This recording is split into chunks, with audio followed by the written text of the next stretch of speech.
नमस्कार, इन खबर में आपका स्वागत है। उन्नाव रेप पीड़िता के मामले में एक एक करके जो नई जानकारी मिल रही है उससे यूपी पुलिस खुद सवालों के घेरे में फंसती चली जा रही है। दरअसल जितनी जल्दीबाजी यूपी के डीजीपी ने इसको एक्सीडेंट साबित करने में की थी, कुछ ऐसी बातें सामने आई है जिसको लेकर के उनके पास कोई जवाब नहीं है।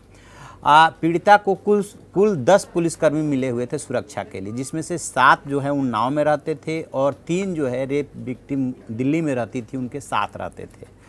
तो उन्नाव वाले घर पे जो साथ रहते थे, स्वाभाविक है कि रेप पीड़िता के बारे में उनको बहुत ज़्यादा जानकारी नहीं होती थी। 20 जुलाई को वो विक्टिम लौट करके उन्नाव में आई थी।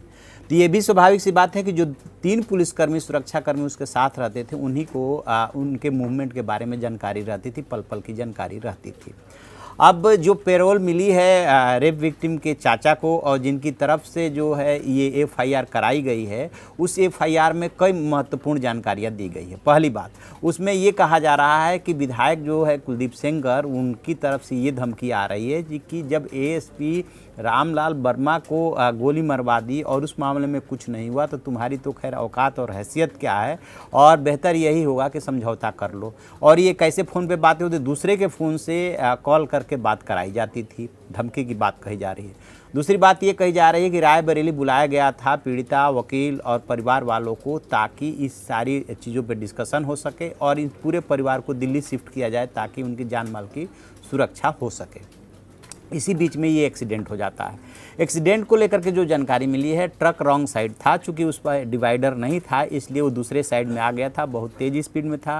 वो सपा नेता का था, नंदूपाल का था, ये भी सब क्लियर हो चुका है। बांदा से मोरंग लेकर के आ रहा था, रायबरेली में उसे उतार करके फिर फतेहपुर के रास्ते में था। बारिश हो रही थी, तेज़ स्पीड में जा रहा था। ये सारी चीज़ें क्लियर है, इसलिए बीजेपी आरोप भी लगा रही है कि सपा ने करा दिया। सपा ने करा दिया, नहीं कराया वो बात की बात है, वो बीजेपी जाने। लेकिन जो सबसे महत्वपूर्ण बात है, जो इस मामले में एफआईआर में भी इसका जिक्र है कि एक पुलिसकर्मी ऐसा था जो चाचा ने एफआईआर लिखवाई है, जो रेप विक्टिम के मूवमेंट के बारे में सारी जानकारी विधायक को देता था। अब सवाल ये है कि विक्टिम जो है दिल्ली से जो है उन्नाव आती है 20 जुलाई को। उसके बाद ये प्लानिंग बनती है कि ऐसे ऐसे चाचा से रायबरेली में मिलने जाना है। वकील, उनकी पत्नी और पत्नी की जो बहन है, ये सब जा रहे होते हैं। सुरक्षाकर्मी साथ नहीं होते हैं। तो फिर ये जानकारी क्या लीक की गई थी, क्योंकि ये आरोप बहुत गंभीर है। और ये जानकारी कौन लीक कर रहा था? उसी सुरक्षा में तैनात एक पुलिसकर्मी, यानी कि जिसके ऊपर सुरक्षा की जिम्मेदारी थी, उसी के ऊपर आरोप है कि ये जो है जानकारी लीक की जा रही थी। और उस जानकारी लीक करने के आधार पे फिर आगे जाते हैं और ये जो है एक्सीडेंट होता है। एक बात ये भी आ रही है कि गाड़ी, ये जो इनकी कार थी वो अपने साइड से चल रही थी और ट्रक ज़्यादा स्पीड में था, सामने से था। एक बाइक के पीछा करने की भी बात आ रही है कि कार के साथ साथ तेज़ बारिश हो रही थी, इसके बावजूद जो है वो बाइक पीछा कर रहा था, बाइक वाला।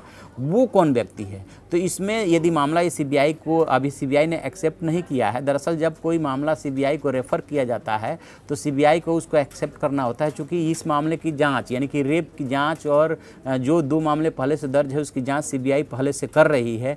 और ये भी मामला अब रेफ़र कर दिया गया। तो सीबीआई रेप विक्टिम से मिलने के लिए ज़रूर पहुँची थी, लेकिन फॉर्मली अभी सीबीआई ने इसको टेक ओवर नहीं किया। देखते हैं कितने दिन टेक ओवर में लगता है। फॉरेंसिक टीम वहां पहुंच करके बहुत सारी जांच पड़ताल कर चुकी है। लेकिन ये बहुत बड़ी बात है कि जो सुरक्षा में तैनात थे वही जानकारी लीक कर रहे थे। विधायक जो है फ़ोन पे धमकी दे रहे थे और जब ये थाने में जाते थे तो पुलिस वाले कहते थे कि समझौता कर लो, वो बीजेपी का विधायक है, पूरी सरकार उनकी है। तो इस तरह की बात कहना और फिर जो है जानकारी का लीक होना। अब ये भी चेक किया जा रहा है कि जो ट्रक मालिक है, ड्राइवर है, क्लीनर है, उनकी जो है कितनी बार उन्होंने कॉल की थी एक्सीडेंट के आसपास के टाइमिंग देखी जा रही, तो किसको कॉल की थी। ठीक इसी तरह से यदि उन पुलिसकर्मियों के कॉल की जांच की जाए जो उनकी सुरक्षा में तैनात थे, तो उससे निकल करके आ जाएगा कि कब जानकारी दी गई थी, कैसे जानकारी दी गई थी, किस फ़ोन पे कॉल किया गया था, सुरक्षाकर्मियों ने किसका फ़ोन का इस्तेमाल किया था। बहुत सारी बातें हैं जो जाँच का विषय है, लेकिन ये बहुत ही गंभीर बात है। अब यूपी पुलिस संभल के बोल रही है कि सारे मामले को देखा जा रहा है। देखते हैं आगे क्या होता है। घटनाक्रम पे नज़र बनाए हुए हैं, जो भी अपडेट होगा हम आपको अपडेट कराएंगे। देखते रहिए हमारा डिजिटल चैनल इन खबर। Thank you.